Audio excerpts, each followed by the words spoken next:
7h43. Alors c'était donc enfin hier le physicien français Serge Haroche prononçait hier son discours de réception de son prix Nobel à Stockholm. C'est l'occasion pour nous de revenir aujourd'hui sur les problèmes des chercheurs et de la recherche tout court en France. En effet, le même Serge Haroche avait ouvert il y a 3 semaines les assises nationales de l'enseignement supérieur et de la recherche au Collège de France. Il est vrai que 5 ans après l'adoption de la fameuse loi LRU qui a mis en place l'autonomie des universités, la recherche en France ne semble pas se satisfaire de son nouveau fonctionnement. Il est d'abord trop complexe, en tout cas, c'est ce qu'affirme l'Académie des sciences, qui incitait à simplifier la gestion et les structures de la recherche publique dans un rapport publié fin septembre. Précarité, recherche de financement, modalités d'évaluation sont autant d'écueils qui unissent la communauté scientifique et cristallisent souvent les revendications des chercheurs, à tel point que, par exemple, tandis qu'une nouvelle loi sur l'enseignement supérieur doit être présentée en janvier, eh bien des enseignants-chercheurs publiés le 25 novembre dans Libération sous le pseudonyme de Marc Sympa, une tribune dans laquelle il dénonce la paupérisation des facultés de l'Hexagone. Vous l'avez lu, Marc Sympa, vous, Marc Mézard, vous êtes notre invité ce matin, physicien, directeur de l'École normale supérieure. Marc Mézard, Marc Sympa, même combat. En effet, alors Marc Sympa, ça fait référence aussi au logiciel Sympa, qui est le logiciel de financement des universités. C'est vrai que la communauté universitaire ces jours-ci est en grande effervescence, avec une grande période de réflexion, qui est la réflexion de ces assises de la recherche. Les recommandations de ces assises ont été énoncées. Il y a un certain nombre de recommandations. Si vous lisez, si vous écoutez tout ce qui se dit, peut-être le mot qui est le plus employé concernant le paysage actuel de la recherche en France et de l'enseignement supérieur, c'est le mot millefeuille.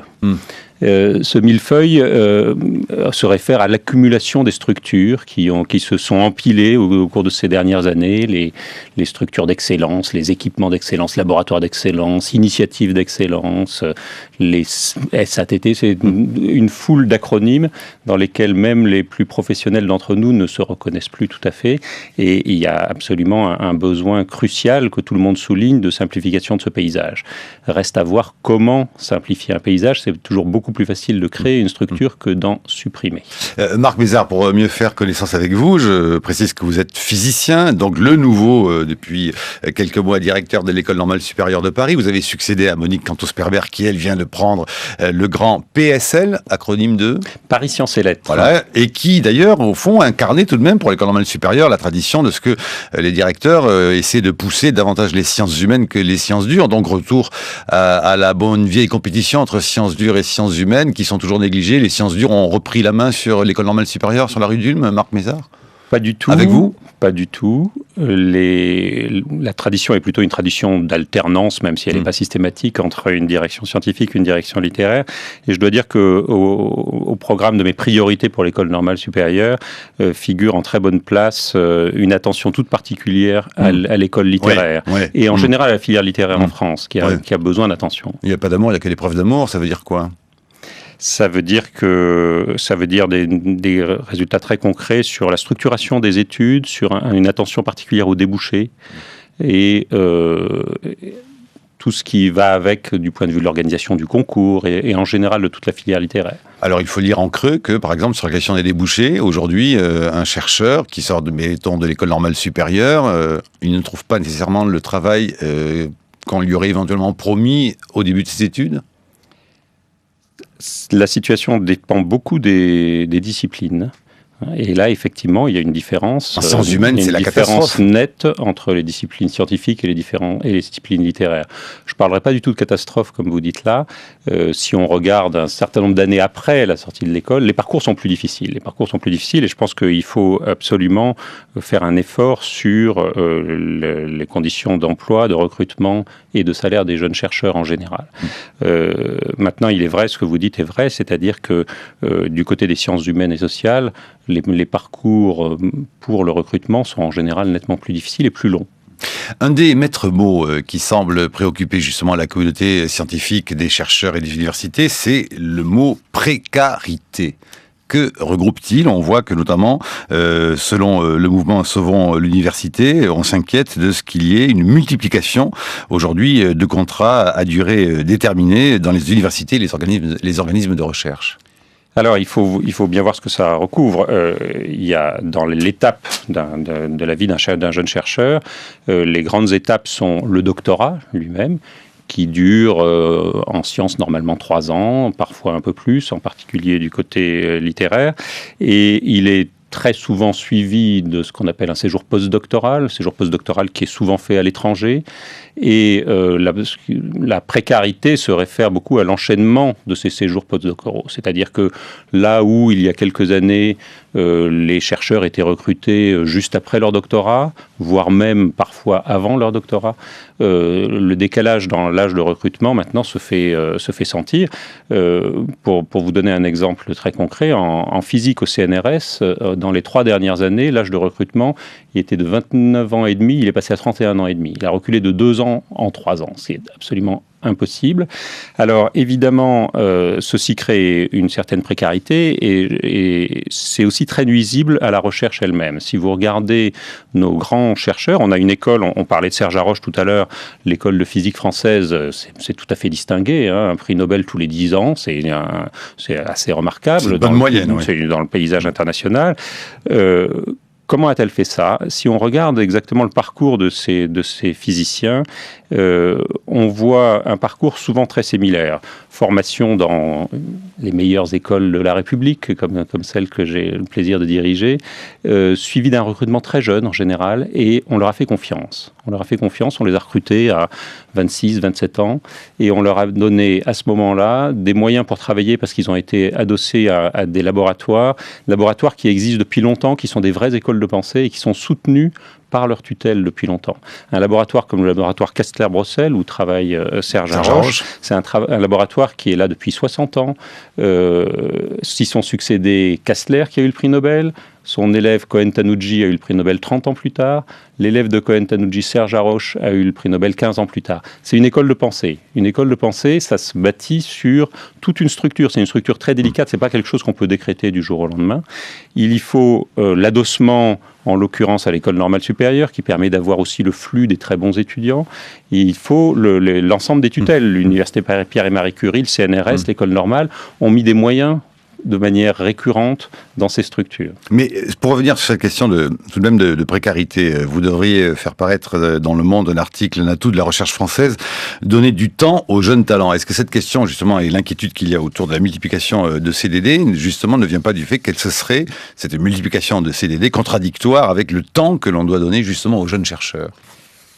C'est bien ça l'objet, effectivement, de cette tribune, c'est de souligner le fait que dans la compétition mondiale actuelle, le système français peut avoir certains atouts et il se traduit par des succès. La recherche française est quand même bien placée globalement. Mais il a des faiblesses. Allons aux faiblesses directement, Marc Mézard. Oui. Alors, il a des faiblesses. Les faiblesses sont en particulier les salaires qui sont beaucoup trop bas. Ça c'est très clair. Le recrutement d'un jeune chercheur, un jeune chercheur recruté au CNRS, c'est 1 700 € pour quelqu'un qui est à bac plus 10, 12, on ne compte même plus. D'accord. Alors, et les faiblesses font, et un certain sous-financement, et le fait que de plus en plus les financements de la recherche viennent sur des contrats qui sont à durée relativement courte, sur des projets très ciblés, et qui obligent les chercheurs, et en particulier les jeunes chercheurs, à travailler beaucoup sur ces projets de court terme. C'est pas comme ça qu'on bâtit une école de pensée. Donc il faut vraiment rééquilibrer. Il faut arriver à remettre le levier vers le recrutement de gens plus jeunes. Il faut arrêter ce décalage, ce décalage de recrutement que j'ai mentionné tout à l'heure. Il faut revaloriser les carrières des jeunes chercheurs, sinon on ne pourra absolument pas avancer. On va passer aux travaux pratiques. C'est ce qu'on fait, je crois, quand on est éventuellement chercheur. C'est à la fois la théorie et la pratique. Avec Fanny Guillet. Bonjour Fanny Guillet. Vous êtes exactement ce qu'on appelle une post-doctorat. Vous avez 30 ans, vous avez soutenu votre thèse en 2011 qui portait sur la stratégie des ONG de la protection de la nature. Vous êtes docteur en gestion de l'environnement et vous êtes aujourd'hui chercheur au Muséum d'histoire naturelle de Paris. Et pour avoir ce poste-là, pour avoir ce travail-là de chercheur contractuel au Muséum d'histoire naturelle de Paris, vous avez quand même pas mal vadrouillé. Non, vadrouiller, non, pas vraiment, mais en fait, ce que je peux en dire pour donner un peu un sens concret à tout ce que vient de dire Marc Mézard sur le statut de postdoc, c'est vrai que le mot-clé, c'est un peu le temps long là, dont vous avez parlé, qu'on n'a plus justement, parce qu'on sort en général de la soutenance de thèse avec plein d'idées, plein de perspectives de recherche qu'on aimerait vraiment développer.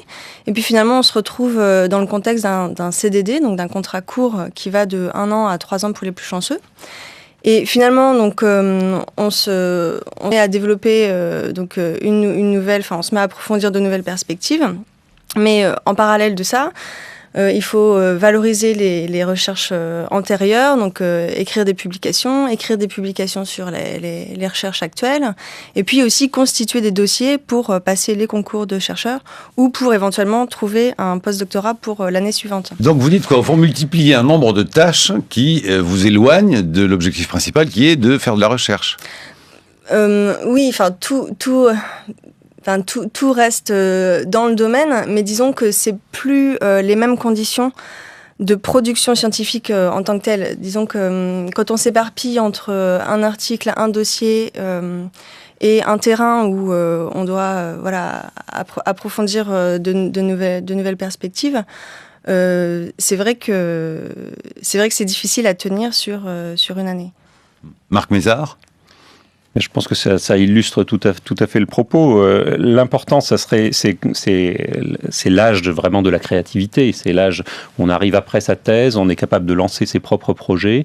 C'est le moment où il faut faire confiance aux gens. Leur faire confiance, c'est leur donner du temps par un recrutement, leur donner une perspective, leur donner un moyen par l'adossement à une structure, un laboratoire, une structure qui donne une forme de financement pérenne. Les aider. Est-ce qu'il n'y a pas une question d'image aussi tout de même par rapport justement à l'image du post-doc français par rapport à ce que serait un post-doc à l'étranger? Au fond, on vous considère comme une étudiante encore vaguement, Fanny Guillet, et non pas comme une professionnelle. Or, ailleurs, vous seriez considérée au fond comme une professionnelle que l'on doit rémunérer comme il se doit. Non? Enfin, il n'y a pas un hiatus déjà sur la question strictement française, Fanny Guillet? C'est quelque chose qu'on peut ressentir. Moi, j'ai de la chance d'être dans un laboratoire où, en tant que post-doctorant, on est plutôt valorisé et plutôt perçu comme étant très dynamique, étant les forces du laboratoire. Mais c'est vrai que dans l'ensemble de la communauté, on n'est toujours pas chercheur. Marc Mézard. Non, je ne pense pas que ça soit le problème principal. Le problème principal, c'est vraiment d'arriver à leur donner la possibilité d'inscrire leur travail sur une certaine durée. Ça veut dire aussi pour les jeunes enseignants-chercheurs, par exemple, les jeunes gens qui vont être aussi recrutés en maître de conférence, par exemple. Une priorité essentielle, c'est d'arriver à alléger leur charge d'enseignement pour qu'ils puissent de nouveau utiliser cette période de grande créativité pour développer leurs propres projets. Est-ce que vous pensez du coup que tout de même les orientations aujourd'hui de la nouvelle ministre justement de la Recherche, Mme Fioraso, vont dans ce sens-là? Ou est-ce que vous êtes inquiet de la tournure, comme certains chercheurs le sont, au fond, de voir que la tournure de ce que la loi, les nouvelles lois ne contrediraient pas nécessairement les lois déjà mises en place par Valérie Pécresse? Je pense il faut d'abord attendre de voir ce qui va sortir dans cette nouvelle loi qui sortira au début de l'année. Si je regarde les conclusions qui ont été faites au niveau des assises, il y a tout un tas de préconisations qui me semblent relever du bon sens. Les structures institutionnelles, comme on l'a dit, sont très compliquées et la façon de clarifier ce paysage, je pense que c'est un sujet très difficile et technique et je ne vais pas vouloir l'aborder aujourd'hui. Mais sur les grands objectifs, ils doivent être très clairs. Les grands objectifs, ils doivent être ciblé sur les jeunes chercheurs. Je pense que ça, c'est essentiel. On peut bien sûr, et il faut essayer d'attirer quelques grands noms pour développer un nouveau sujet. Ça peut être utile, mais ponctuellement. C'est pas là que doit être fait l'effort massif. Vous savez aussi ce qui se dit, au fond, quand même régulièrement, quand on parle de ces sujets-là, on se dit, mais de quoi se plaignent donc les chercheurs? Ils sont désormais, les grandes écoles, et puis les nouveaux pôles, presse et autres, sont désormais richissimes grâce à la dotation du grand emprunt. Non, ça, c'est pas vrai du tout, évidemment. Plein aux as. si vous regardez la dotation effectivement qui a été faite grâce au grand emprunt, certes, ça a donné de l'argent à la recherche et c'est une bonne chose. Et il y a pas mal de beaux projets qui sont soutenus de cette façon-là. Maintenant, si vous le regardez en pourcentage du budget de la recherche habituel, on est de l'ordre du 1 ou 2%. 8h17. Bonjour Brice Couturier. Bonjour Marc. C'est l'heure de votre chronique. À la fin octobre, 2 mois avant la tenue des Assises de la recherche, l'Académie des sciences lançait un véritable pavé dans la mare. La recherche française souffre de trop de complexité, de trop de papiers à remplir, de trop peu de temps à consacrer à la recherche elle-même, écrivaient nos académiciens dans un rapport adopté, il faut le noter, à l'unanimité de ses 120 membres présents. Et de s'étonner du gonflement spectaculaire des services administratifs du CNRS qui aurait cru 2 fois plus vite que le nombre des chercheurs proprement dit. Certes, Alain Fuchs, le directeur du CNRS, a répondu vertement à ces accusations de bureaucratisation de l'institution qu'il dirige par une tribune intitulée « Non, le CNRS n'est pas un mammouth ». Reste qu'on entend beaucoup dire en effet que le temps de travail des chercheurs est de plus en plus dévoré par le remplissage de dossiers et de questionnaires. Dossiers d'évaluation, questionnaires touffus rendus nécessaires par la recherche de crédits, rapports de toute espèce, bref, les tracasseries qu'une administration pléthorique tend généralement à multiplier à loisir pour justifier ainsi sa propre existence. L'administration est en train d'étouffer la recherche, a déclaré à cette occasion le chimiste Bernard Meunier, responsable de ce rapport à l'Académie des sciences. Aussi, l'Académie conseillait-elle de redéployer une partie des moyens financiers engloutis par l'administration centrale en direction des laboratoires et des équipes de recherche. Cela pouvait passer, selon cette Académie, par une fusion de 3 bureaucraties existantes, le Haut Conseil de la Science et de la Technologie, le Conseil supérieur de la Recherche et de la Technologie et le Conseil national de l'enseignement supérieur et de la recherche, le CNESTER, en une seule. Quant à l'Agence d'évaluation de la recherche et de l'enseignement supérieur, qui est perçue par de nombreux chercheurs comme une couche administrative supplémentaire, selon l'expression du prix Nobel de physique Serge Haroche, eh bien l'Académie des sciences proposait sa suppression pure et simple. Par contre, elle recommandait de conserver l'ANR, ainsi que le principe du financement sur projet. Mais elle suggérait aussi de veiller à un meilleur équilibre entre le financement de fonctionnement et les financements sur projet de recherche. Elle rencontre là une exigence entendue auprès de nombreux chercheurs qui se plaignent que la part des fonds dits pérennes, ceux qui sont reconduits donc avec une certaine automaticité d'année en année, soit de plus en plus réduite, tandis qu'augmente la part de ces fonds qu'il faut aller quémander année après année. L'Académie, qui constate comme tout le monde la proportion impressionnante de jeunes chercheurs français qui vont se faire embaucher par les laboratoires étrangers, réclamait en outre une revalorisation des rémunérations des jeunes chercheurs. Elle suggérait ainsi de favoriser l'accès des titulaires de doctorat au grand corps de l'État. Alors nos académiciens mettaient en garde dans ces termes, je cite la conclusion du rapport: consolider l'existant, ne rien changer, ou pire, faire plaisir à toutes les chapelles qui se sont construites et consolidées au cours des 30 dernières années, serait un poison lent qui condamnerait à la paralysie. Fin de citation. Alors, les assises de la recherche se sont terminées le 27 novembre. Vincent Berger, le président de l'Université Paris Diderot, est en train de mettre la dernière main au rapport de conclusion. La ministre Geneviève Fioraso, qui était des nôtres il y a peu de temps, a promis une grande loi sur la recherche inspirée par ce rapport, dont le projet de loi sera déposé devant le Parlement au cours du premier semestre 2013. Alors, la question c'est, l'Académie des sciences sera-t-elle entendue ? Marc Mézard, Fanny Guillet, Marc Mézard.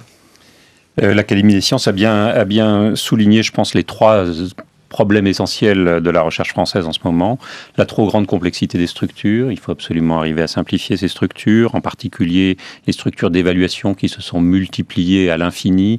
Il faut faire confiance aux établissements. Dans mon établissement, à l'École normale supérieure, nous avons dans chaque département des comités internationaux qui viennent quand nous avons besoin d'un avis autorisé et extérieur sur les laboratoires.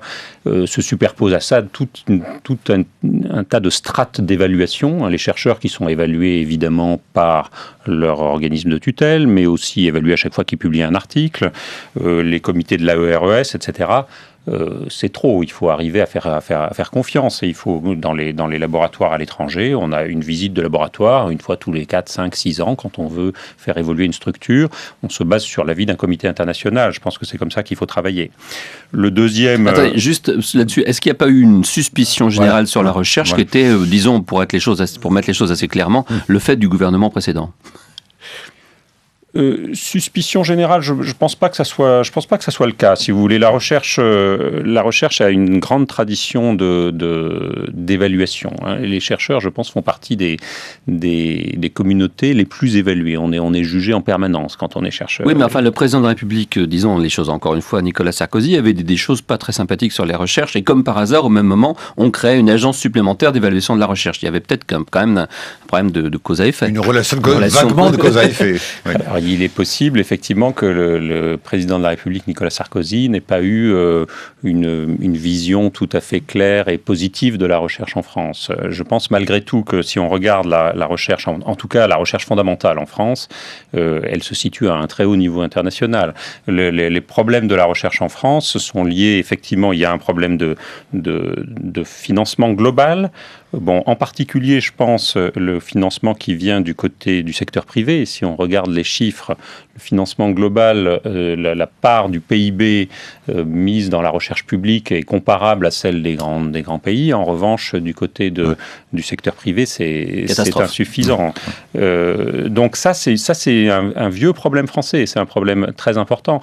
On peut relier ce problème probablement à la structure de la formation en France qui a traditionnellement évolué sur deux voies assez séparées. D'un côté, les grandes écoles formant des ingénieurs qui vont avoir leur diplôme finalement avec 3 années d'école, donc à Bac+5, très peu exposés à la recherche. Il y a très peu de grandes écoles qui font de la recherche. Les exceptions, l'école normale et où je suis évidemment, ou l'école polytechnique, il y a quelques grandes écoles qui sont adossées à de vrais laboratoires de recherche. Ailleurs, non. Ce qui veut dire que la plupart de nos ingénieurs ne sont pas exposés à la recherche et comme c'est ceux qui sont recrutés de façon prioritaire dans tout le secteur privé et industriel, ça n'incite pas à développer un secteur de recherche du côté des entreprises privées. Fanny Guillet ? Oui, je voulais juste compléter. Plutôt qu'un climat de suspicion par rapport... Rapprochez-vous de votre micro. Plutôt qu'un climat de suspicion par rapport aux scientifiques, je pense que c'est plutôt à relier à une tendance générale liée à la réforme générale des politiques publiques, avec l'adoption de méthodes plutôt basées sur une légitimité de la performance plutôt qu'une légitimité institutionnelle, et où ça s'accompagne évidemment d'une multiplication des évaluations basées sur des critères de plus en plus stricts et de moins en moins flexibles. Tous les ex, là, il y avait une multiplication sous Sarkozy des labels en ex qui voulaient dire excellence. Et on dit que la gauche a une politique qui serait plus tendue, qui tendrait davantage qui favoriserait davantage la coopération que favoriser l'excellence au détriment, l'excellence au prix d'une certaine concurrence entre les laboratoires. C'était plutôt l'idée de la politique de droite et que la politique de gauche serait plus tournée vers la coopération entre les laboratoires. Est-ce que c'est exact ou est-ce que c'est juste une appréciation des médias? Fanny Guillet, Marc Mézard. Je peux juste commencer, vous allez prendre la suite. Disons que si le gouvernement tient ses engagements par rapport à un rééquilibrage du budget entre l'ANR et les budgets distribués directement aux laboratoires, on pourrait penser que ça va dans ce sens-là, puisque le principe de l'ANR, c'est quand même une mise en concurrence des différents laboratoires en réponse à des appels à projets. Marc Mézard. Effectivement, il faut bien voir qu'il y a deux types de financement de la recherche. Il y a un financement qui est assez récurrent, qui est celui qui vient par les établissements.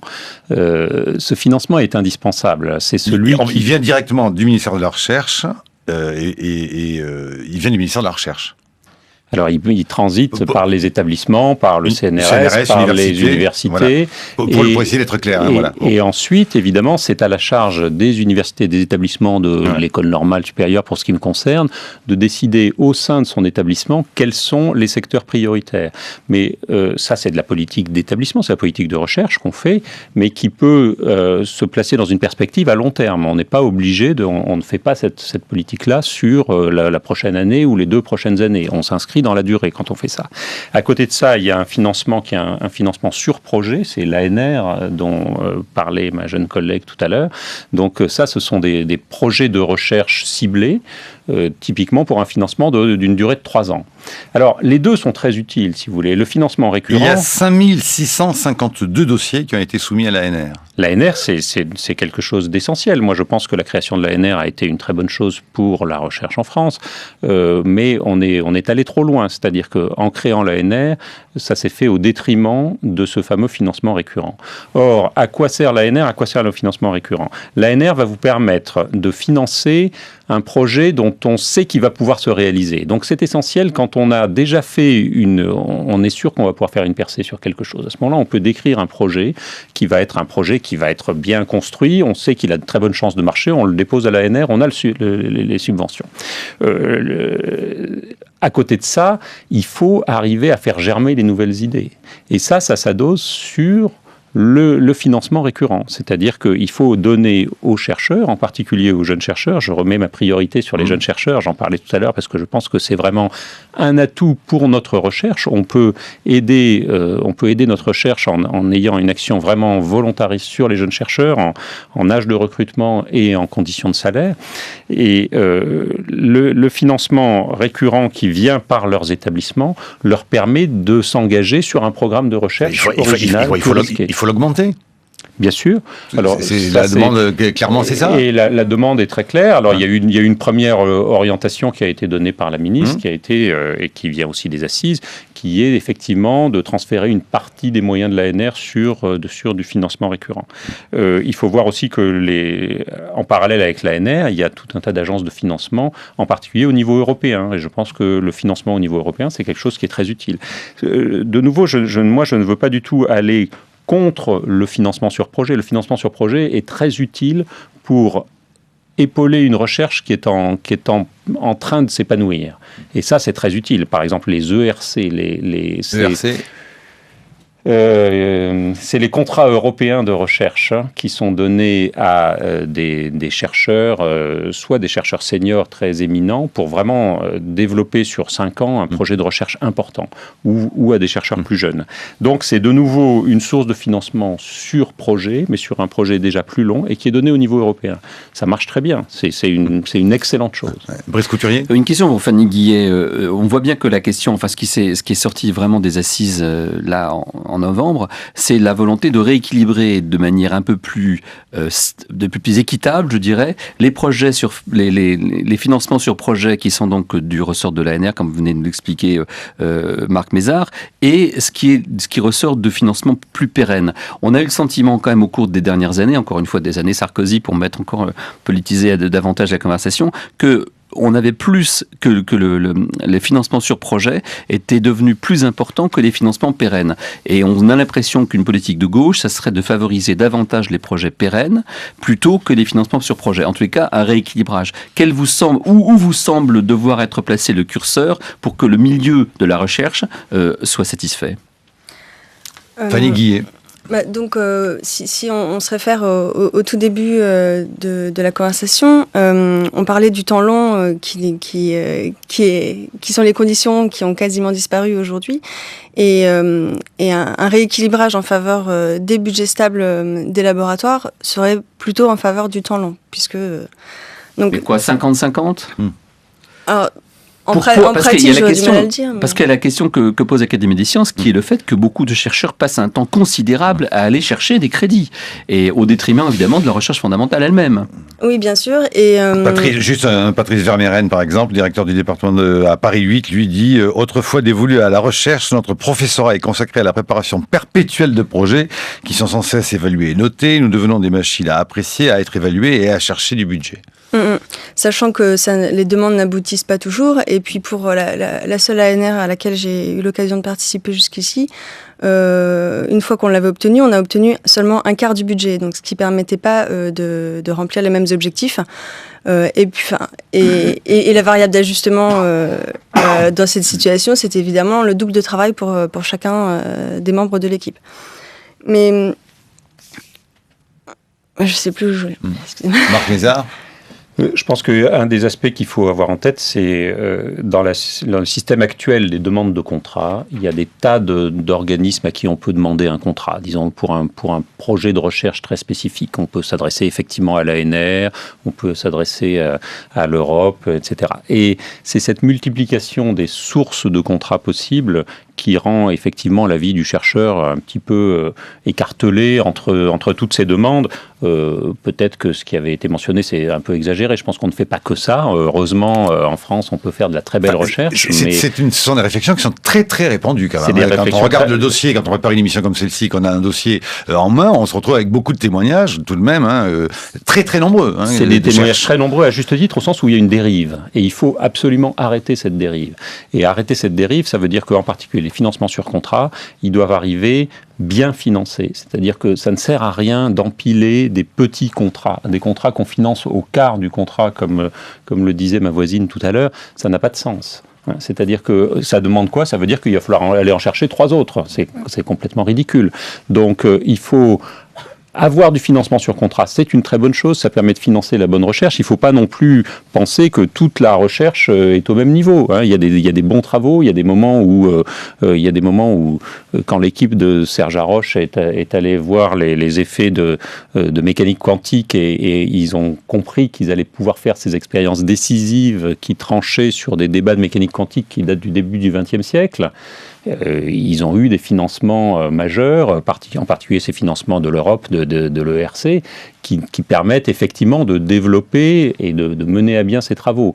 Alors là, on voit très bien la combinaison, si vous voulez, la combinaison de ces travaux qui sont ancrés dans un laboratoire qui est un laboratoire à l'école normale qui existe depuis 60 ans, qui a constitué toute cette école de pensée, et puis voir au moment où il y a une percée qui est possible, d'être capable d'aller chercher le gros financement qui va permettre de... Justement, quand même, vous parlez justement des laboratoires d'excellence, notamment adossés à l'école normale supérieure qui ont 60 ans. Est-ce qu'ils ne témoignent pas tout de même de ce qu'à une époque, il y avait ce qu'on appelle peut-être une politique de la recherche ? Et qu'en est-il aujourd'hui ? Quelle est au fond la relation qu'il y a aujourd'hui entre les chercheurs et, je dirais, le régime politique d'un pays ? Est-ce qu'aujourd'hui, et depuis de nombreuses années, on a au fond le même élan, le même encouragement, je ne sais pas, les mêmes directions qu'une politique de la recherche pourrait influer ou peser sur le monde des chercheurs ?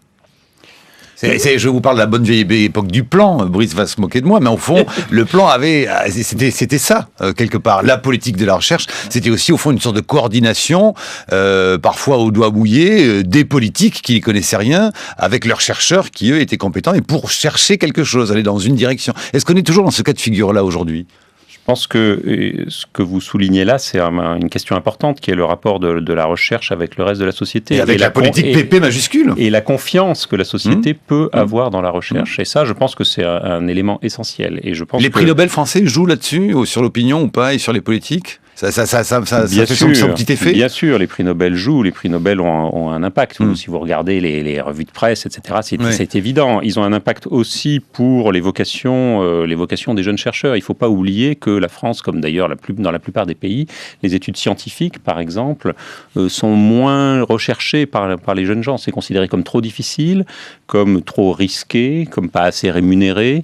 Donc il faut vraiment avoir une action là-dessus. Alors, en même temps, c'est des métiers absolument passionnants et extraordinaires, mais cette tension ne peut pas aller à l'infini entre l'attraction du métier pour son prestige intellectuel et la liberté qu'il peut fournir, et puis des conditions matérielles qui sont trop indignes. Le prestige, ça fait partie de votre vocation. Je m'adresse à la jeune chercheuse des matins aujourd'hui, Fanny Guillet. Non, disons que pour les disciplines qui n'ont pas de prix Nobel ou de médaille de Fields, on peut plus difficilement... Vous l'aurez, vous allez inaugurer la question. Hein. Vous êtes je sais pas dans chercheuse en environnement, on va dire. Oui, mais disons que c'est plus difficile d'arborer l'argument du prestige, mais par contre, pour toutes les autres disciplines qui n'ont pas de Nobel, la recherche est à défendre pour bien d'autres raisons. Et la première qui me vient en tête, c'est évidemment ce qu'elle apporte à la société, ce qu'elle apporte en termes pour repenser les politiques publiques et les évaluer. Oui, et puis vous voulez dire quoi? Mieux défendre les sciences humaines par rapport à l'hégémonie des sciences dures que représente ici aujourd'hui Marc Mézard. Brice Couturier. Oui, c'est très important cette affaire de conditions matérielles. Le prestige, c'est bien gentil, mais il faut savoir à quel salaire est embauché aujourd'hui un jeune chercheur qui vient d'avoir son doctorat, qui a fait généralement 1 ou 2 ans de postdoc, parce qu'on n'est pas embauché au CNRS en sortant du doctorat, il faut bien le savoir. C'est 1 750 € par mois. Donc, ce sont des conditions matérielles. Quand on a fait donc 7, 8 ans, 9 ans parfois d'études supérieures et de recherche, de début de recherche, ce sont des conditions matérielles qui sont absolument insatisfaisantes, sachant ce qui se pratique à l'étranger. D'où une fuite des cerveaux, il ne faut pas se cacher le fait, une fuite des cerveaux, un très grand nombre de nos jeunes chercheurs partent à l'étranger où ils sont beaucoup mieux payés. Donc il y a ce premier problème, il y en a un deuxième qui est parfaitement lié, c'est le phénomène de la précarité. On a vu ces dernières années, surtout à cause de l'autonomie accordée aux universités, ce qui n'est pas une mauvaise chose en soi, que la gestion de la masse salariale des universités et des grandes écoles est devenue un problème préoccupant sur le plan financier, que donc pour ne pas multiplier les postes de professeurs, d'enseignants-chercheurs, on a multiplié les emplois précaires. Et ça devient vraiment un problème fondamental, parce que voilà des gens qui sont encore plus mal payés que les titulaires et qui en plus risquent en permanence de se voir refuser la poursuite de leurs travaux. Illustration de votre propos, Brice. Écoutez, joint par Christophe Paillet, une jeune chercheuse. On a pris l'exemple notamment de ce supplément du Monde qui faisait honneur à 10 très jeunes chercheurs. On s'est dit, tiens, on va aussi les inviter avec Fanny Guillet et Marc Mézard. C'est impossible de les inviter. En tout cas, nous, on n'a pas assez de moyens parce qu'ils ne sont plus du tout en France. Écoutez par exemple Brice, Jessica Flao. Le 15 novembre dernier, elle reçoit le prix Le Monde de la recherche universitaire. Elle est jeune docteur en planétologie, ancienne élève de l'école normale supérieure, Monsieur Mézard. Eh bien, elle est partie à Amsterdam. Je pars pour un contrat postdoctoral de 3 ans, ce qui est quand même relativement une longue durée par rapport au type de contrat postdoctoral qu'on peut trouver en France, et qui, en plus d'inclure un salaire, inclut également un gros financement pour mener des expériences, faire des déplacements à l'étranger à côté. Le salaire est également un petit peu plus confortable qu'en France. Et puis, je pense qu'on n'a tout simplement pas le choix parce qu'il n'y a pas assez de postes en France. Il y a, que ce soit ou des postdocs ou des postes fixes, il n'y a pas d'opportunité pour tous les étudiants qui finissent leur thèse. Voilà donc Jessica Flao qui sort de l'école normale supérieure. Et au-delà du nombre de postes, dit-elle, c'est aussi tout simplement les conditions de recherche en France qui l'ont aussi décidé à partir. En France, on prépare tout nous-mêmes, on fait la vaisselle nous-mêmes, on jette nos poubelles nous-mêmes au laboratoire. On n'a jamais d'aide. Par exemple, aux Pays-Bas, je sais qu'il y a des ingénieurs disponibles pour aider, dans mon cas, à la mise en place d'un réseau informatique, au traitement des données, puisque moi, ce que je fais, c'est de l'interprétation de données de satellites.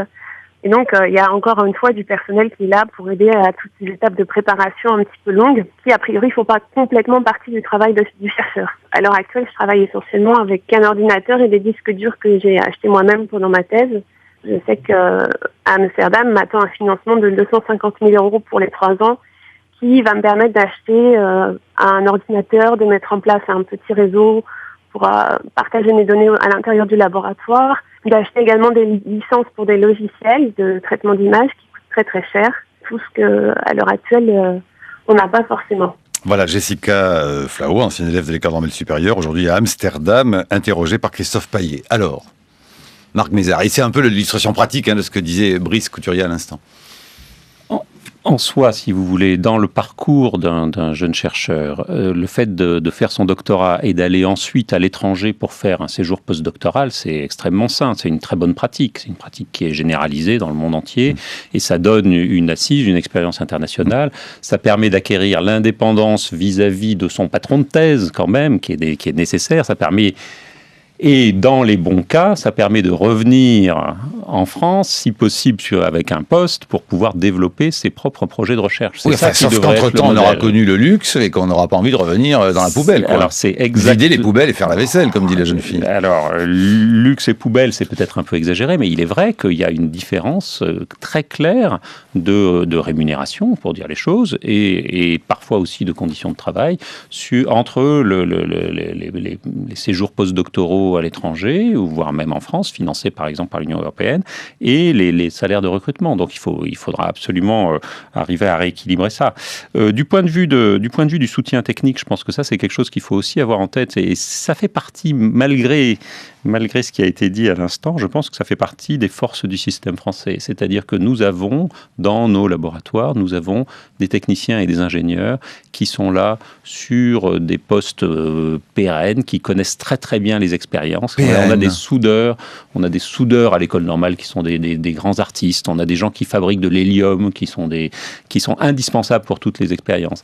Et ça, je pense que c'est une force du système français. Et dans d'autres systèmes, y compris des systèmes très performants par ailleurs, aux États-Unis, un certain nombre de ces travaux sont faits par des étudiants. Et ça n'a pas forcément la même continuité. Fanny Guillet, sur ces questions-là, sur votre jeune collègue, si j'ose dire, interrogé par Christophe Payet. Oui, ce que je pourrais ajouter, c'est qu'effectivement, autour de nous, autour de moi et de mes collègues, il y a pas mal de jeunes docteurs qui font le choix de partir. Ensuite, c'est pas forcément pour rester non plus à l'étranger. Il y en a la plupart ont envie de revenir en France. Simplement, ça peut s'avérer difficile de revenir après. Puisque forcément les réseaux de ces personnes se sont affaiblis, et puis on revient dans un système extrêmement concurrentiel, puisque on n'a pas donné de chiffres, mais les commissions de recrutement des postes, c'est de l'ordre de 2 postes pour 100 candidats, c'est quelque chose comme ça. 2 postes pour 100 candidats. Par exemple, à la commission à laquelle je pourrais candidater au CNRS, c'était ce qui s'est passé l'année dernière. Brice Couturier. Oui, il faut souligner, je pense à ce bouquin formidable de Stéphane Marchand, La ruée vers l'intelligence, il faut bien considérer que notre avenir économique dépend du fait que nous soyons capables de garder chez nous ces jeunes chercheurs. Il faut comprendre que, par exemple, un des problèmes de l'Inde aujourd'hui, le retard de l'Inde en matière économique, malgré son développement phénoménal, tient au fait que la plupart de ces jeunes docteurs restent aux États-Unis ou en Angleterre où ils ont été formés. Qu'aux États-Unis, par exemple, un tiers des docteurs en sciences sont nés à l'étranger et vont certainement rester aux États-Unis. Enfin, aujourd'hui, la Chine fait un grand effort pour essayer de récupérer ces jeunes docteurs chinois pour les faire revenir chez soi. Donc, il y a vraiment un enjeu considérable et il n'est pas suffisamment pris en compte par l'ensemble de la population, me semble-t-il. Deuxième problème, c'est celui de l'articulation qu'on a déjà évoqué tout à l'heure entre la recherche de l'université, puisque en France, les enseignants sont des enseignants-chercheurs, et les grandes écoles. Vous nous disiez, c'est normal parce que vous êtes directeur de l'école supérieure, que chez vous, on fait de la recherche. C'est vrai qu'on en fait un peu à Polytechnique, un peu à Centrale aussi, mais en gros, les professeurs des grandes écoles ne sont pas des chercheurs, contrairement à leurs collègues de l'université. Est-ce qu'il n'y a pas là aussi un rééquilibrage à opérer ?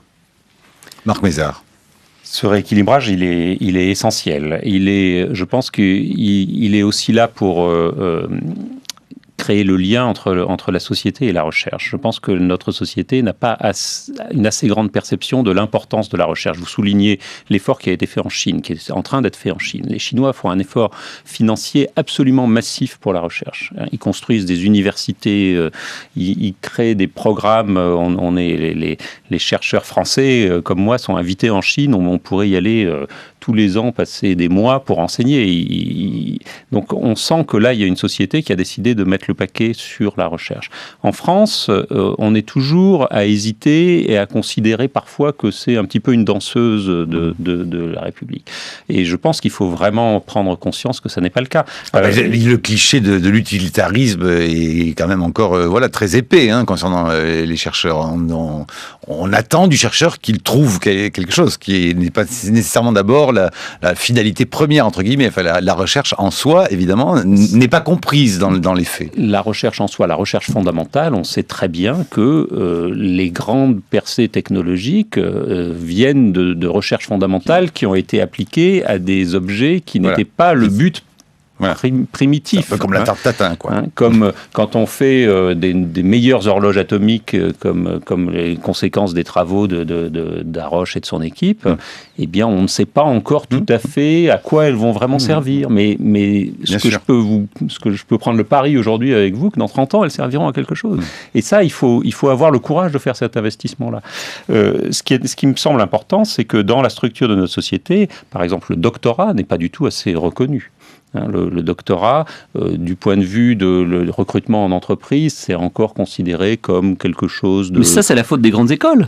Moi, j'ai vécu dans les pays anglo-saxons, ce qui compte, c'est d'avoir son PhD. Alors, on ne vous demande pas si vous êtes polytechnicien, on vous demande si vous avez votre PhD. Vous voyez, le problème, c'est que nous, la hiérarchie sociale a été structurée par les grandes écoles. Les grandes écoles d'abord, les au universités détriment, ensuite. Au détriment. Et du coup, le doctorat n'a pas la même valeur. C'est pour ça qu'il faut absolument arriver à rapprocher petit à petit ces deux systèmes. Alors, on part effectivement de toute une histoire, cette histoire qui est la séparation entre grandes écoles et universités. Il faudra arriver à faire se rapprocher ces systèmes. Et je pense que ça fait partie de la feuille de route des grands chantiers des prochaines années pour l'enseignement supérieur et la recherche en France. Vous avez un jour écrit un article en 2002 sur la physique statistique hors des murs qui s'appelle « Frustration, désordre et système complexe ». Ça résume tout à fait le débat et le sujet de ce matin, Marc Mézard. Oui. Frustration, désordre, système complexe. Je ne sais pas ce que ça dit dans votre domaine à vous de physicien, mais on voit bien que pour l'université et les grandes écoles aujourd'hui, la recherche, on y est en plein. La physique statistique a fait des grands progrès dans les 30 dernières années, et la physique statistique, c'est la branche de la physique qui s'intéresse au comportement émergent. Quand on a un grand nombre de particules qui interagissent, on essaye de voir le comportement collectif qui en émerge. Et ce qui s'est passé en physique statistique, ça a été de comprendre qu'est-ce qui se passe quand ces particules sont différentes les unes des autres. Et avec ces méthodes-là, on peut aborder le cas où les particules ne sont plus des particules, mais sont par exemple des agents économiques, avec chacun sa stratégie. Essayer de voir quels sont les comportements émergents. Et d'où les effets de frustration, le désordre veut dire que chacun a sa propre stratégie. Et donc, effectivement, la physique statistique a une certaine perspective sur les systèmes complexes dont nous parlons aujourd'hui. Mais il y a aussi, dans ces systèmes complexes, beaucoup d'histoire, de sociologie et de psychologie. Quel est votre avenir, Fanny Guillet, une fois que vous aurez fini votre contrat au Muséum d'Histoire naturelle de Paris, votre idéal, avec votre mari qui est aussi chercheur, ce sera quoi ? Mon avenir proche, donc c'est évidemment un deuxième postdoc. Et parce que oui, on peut en faire combien d'affilée ? On peut en faire 6, peut-être 7. J'en sais rien. Non, 7, ça paraît beaucoup pour le Marc Mézard. Ça me semble vraiment pas souhaitable. Un ou deux postdocs. Voilà. Mais disons qu'au bout de la deuxième année de postdoc, effectivement, on commence à passer les concours de chercheurs. Ça peut prendre 2 ou 3 ans avant d'obtenir un poste, mais donc c'est mon avenir proche, en fait. Est-ce que, pour terminer, Marc Mézard, au fond, parfois, la recherche, hélas, c'est comme on en parle, nous, à France Culture, mais ne souffre pas d'un problème, peut-être parfois un peu le mot est à la mode, mais de communication, à part les moments, évidemment, médiatiques des prix Nobel français. Regardez, nous avons fait à France Culture un site qui s'appelle France Culture Plus, et qui accueille les conférences, certaines notamment de l'École normale supérieure, avec la dernière conférence, notamment sur le sport de Georges Vigarello. Mais est-ce qu'il y aurait ou pas une manière peut-être de se faire mieux voir pour sensibiliser une opinion qui parfois est peut-être abusée par des décisions politiques un peu arbitraires selon les moments ? Je pense qu'il y a effectivement tout un travail à faire de ce point de vue-là. Vous êtes sur Twitter, vous, par exemple ? Je sais pas, vous êtes sur Facebook ? Je suis sur Facebook, mais je suis juste spectateur sur Facebook. Ah, ça va pas du tout, ça.